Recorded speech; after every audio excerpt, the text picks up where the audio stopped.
You may not take interest in politics, but politics will take interest in you. So the same applies to AI many times over. Most people hear that sentence and nod, almost reflexively, as if it's just a clever line meant to sound profound. But it's not a slogan.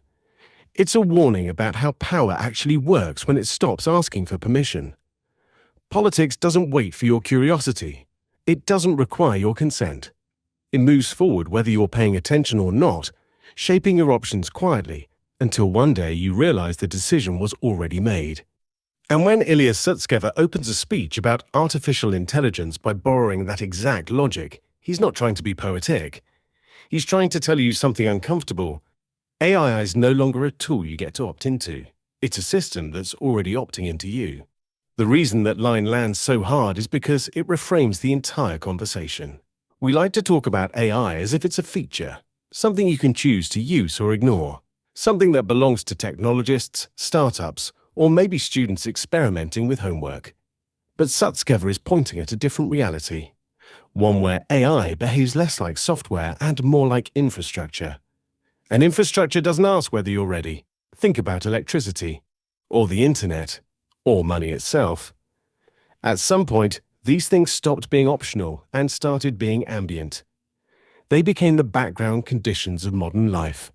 You don't debate whether you want to live in a world with electricity. You adapt to the fact that you already do. Sutskever is arguing that AI is crossing that same threshold, except much faster, and with far less public understanding. That's why he doesn't start by talking about jobs or creativity or even intelligence. He starts with inevitability. Because once a system reaches a certain level of usefulness, ignoring it stops being a neutral choice. It becomes a disadvantage. And when that happens at scale, society doesn't slow down to accommodate skeptics. It accelerates without them. This is where the politics analogy becomes unsettling.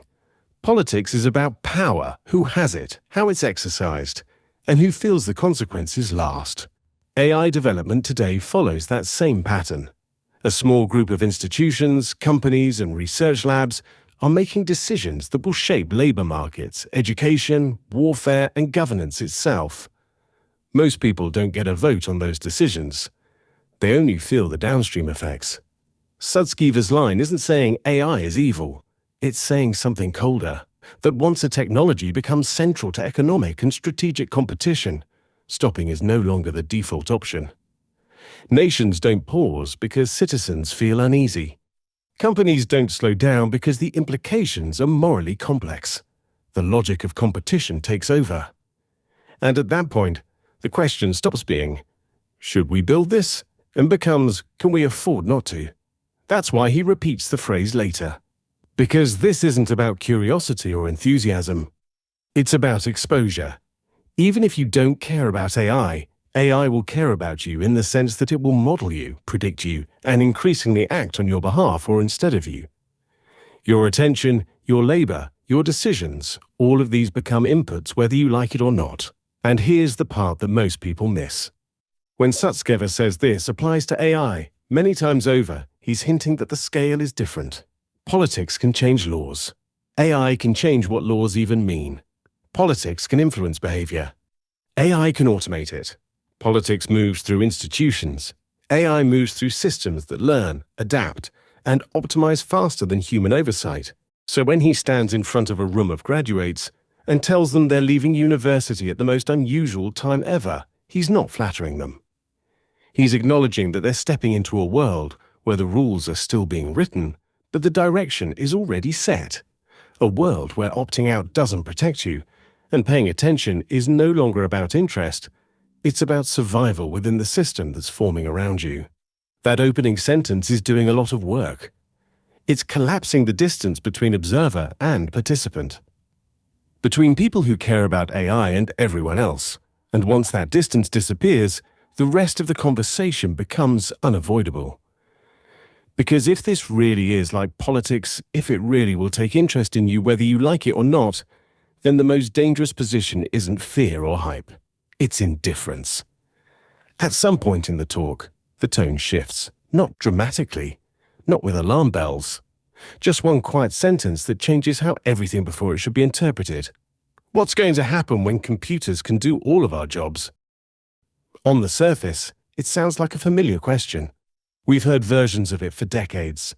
Automation, robots, outsourcing. Every generation gets its version of this fear, and every time, we reassure ourselves with history. New jobs will appear, productivity will rise, humans will adapt. But that's not actually what Sutskever is asking here. He's not asking whether some jobs will disappear. He's asking what happens when the category itself stops making sense. For most of modern history, work has been the bridge between humans and the economy. You learned a skill. You sold that skill. Society organized itself around the idea that human labor was the scarce input. Even when machines got better, they were narrow. They replaced muscles, not minds. They accelerated humans rather than competing with them. The assumption baked into every past transition was that there would always be something left that only humans could do. Sutskever is questioning that assumption directly. When he says all of our jobs, he doesn't mean all at once, and he doesn't mean tomorrow. He means the boundary itself dissolves. Anything that can be learned, anything that can be trained, anything that follows patterns and feedback loops, those are exactly the things AI systems are designed to absorb. Not because they're conscious or creative or malicious, but because learning itself is mechanizable. That's why he spends so much time on the brain analogy. Not to glorify AI, but to strip away a comforting illusion. If intelligence is substrate independent, if the thing that makes you capable of learning isn't magic, but biology, then the argument that machines can't do what humans do starts to sound less like a principle and more like wishful thinking. This is where the audience reaction usually splits. Some people hear this and think about programmers, or writers, or artists. Others think about accountants, drivers, analysts. But Sutskever isn't segmenting the workforce, he's flattening it. Because once you accept the premise that AI can learn any skill that a human can learn, the timeline becomes less important than the direction. It stops being about which jobs go first and starts being about what happens when the economic system no longer depends on human contribution in the way it used to. And that's an uncomfortable place to sit, so most discussions rush past it. They jump to productivity gains, to cheaper goods, to new industries we can't even imagine yet. But notice what's missing in those optimistic refrains: a mechanism. A clear explanation of how value flows when labor is no longer the primary input. Sutskever doesn't offer that mechanism, and that's part of why his question feels heavy. He leaves it open. Because once computers can do all of our jobs, the problem isn't technological anymore, it's structural. Who gets paid? Who decides what work matters? What happens to dignity, identity, and purpose in a world where contribution is optional but consumption isn't? This is where the comment sections spiral into extremes. Skynet jokes, apocalypse fantasies, total denial. But those reactions are symptoms, not conclusions. They're what happens when people sense a real rupture but don't have language for it. The reason this question lands harder today than it did 10 years ago is simple. We've crossed from theory into demonstration. People have watched machines write code, solve math problems, generate art, reason through tasks that used to define expertise. Even when the outputs are flawed, the direction is obvious enough to trigger intuition. And intuition, once activated, is hard to suppress with statistics. Sutskever knows this. That's why he doesn't dramatize the question. He doesn't say the end of work or mass unemployment. He asks something quieter and more destabilizing. What happens next? Not technologically, socially. Because if computers can do all of our jobs, then the real disruption isn't that humans become useless. It's that the systems we built to organize meaning, reward, and survival were never designed for that possibility. And once that realization settles in, it becomes very hard to unsee. The next part is where that discomfort accelerates, because this isn't just about jobs disappearing. It's about how quickly progress feeds on itself once humans are no longer the bottleneck.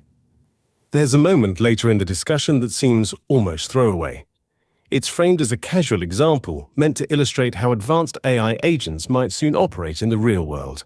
But it lands with a thud for a huge portion of the audience, because it accidentally reveals more than it explains. An example here is that I want to buy another house. That sentence did more to fracture the audience than any prediction about AGI timelines or superintelligence. Not because it's wrong, but because it quietly exposes who this future is being imagined for. Listen carefully to what's happening in that example. The AI isn't being used to solve hunger, or healthcare, or public infrastructure. It's being used to optimize a complex, capital-heavy transaction for someone who already has the resources to participate. Find land, navigate zoning laws, hire contractors, manage payments, sue the contractor if something goes wrong. The system is elegant. The logic is clean. The efficiency is undeniable. But for a lot of people watching, the reaction wasn't awe. It was distance. Buy another house isn't a neutral phrase. It presupposes stability. It presupposes surplus. It presupposes that the primary friction in your life is administrative complexity, not survival. And that's why the comment section's immediately filled with variations of the same response. How do I buy one house? How does this apply to people living paycheck to paycheck? This isn't just a tone problem. It's a structural one.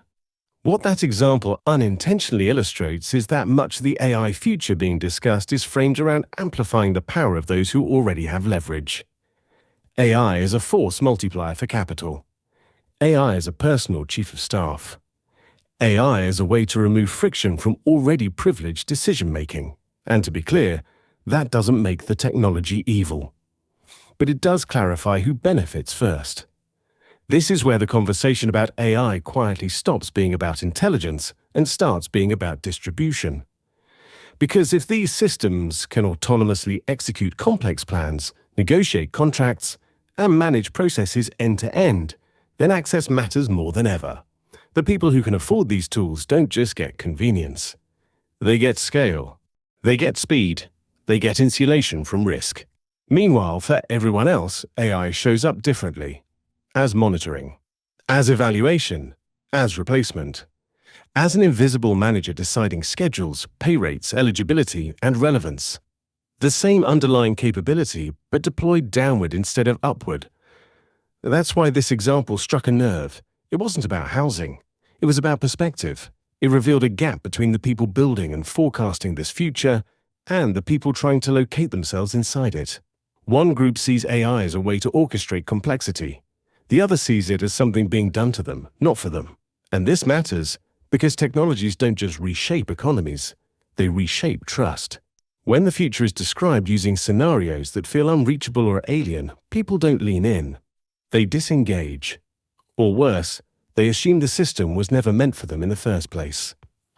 This is how technological optimism quietly curdles into resentment. Not because progress is fake, but because its imagined beneficiaries are too narrow. If the dominant stories about AI center on optimizing portfolios, accelerating research labs, and automating high-end workflows, then everyone outside that bubble hears a different message. This isn't for you. And once that perception sets in, it becomes politically volatile. Because now, AI isn't just a neutral force of change, it's a symbol of inequality. A reminder that the same systems capable of miraculous efficiency can also deepen divides at unprecedented speed. The irony is that the example was meant to show how broadly applicable these agents could be. But in doing so, it exposed a blind spot. A future described from the top down, assuming the ground beneath it is stable for everyone. It isn't. And that tension, the gap between what AI can do and who it's being built to serve, is where a lot of the unease around this technology actually comes from. Not fear of machines. Fear of being left out of the story entirely. The last part is where that unease hardens into something deeper, because once people feel excluded, the question shifts again. It stops being, how does this work, and becomes, who is this really for? By the time the conversation reaches its final turn, the language becomes heavier. Not louder, not more dramatic, just heavier, like someone finally saying the thing they've been circling around the entire time. The challenge that AI poses in some sense is the greatest challenge of humanity ever. That's a dangerous sentence, not because it's obviously wrong, because it sounds definitive in a world where almost nothing is. When someone at the center of modern AI research says this, it forces a recalibration. We're used to hearing big claims about technology. Every generation gets told that its inventions will change everything. Most of the time, they do, but slowly, unevenly, and with plenty of time for society to adapt. What makes this statement different is the implied mismatch between speed and governance. Sutskever isn't saying AI will be the most powerful technology ever invented. That would be a familiar argument. He's saying the challenge itself is unprecedented, meaning the problem isn't what AI can do, but how quickly it can reshape the conditions under which humans make decisions, coordinate action, and maintain trust. For most of human history, our biggest challenges were external: scarcity, disease, natural disasters. Even war, as destructive as it is, follows human timescales. Planning, mobilization, recovery. AI doesn't operate on those rhythms. It improves recursively. It compounds. It accelerates itself. And that's where the anxiety deepens. Because the institutions we rely on, governments, laws, education systems, labor markets, are slow by design. They're built to deliberate, to balance competing interests, to correct mistakes over time. AI systems, by contrast, optimize continuously. They don't pause for ethical reflection unless someone forces them to. And the people capable of forcing that pause are often the same people incentivized not to.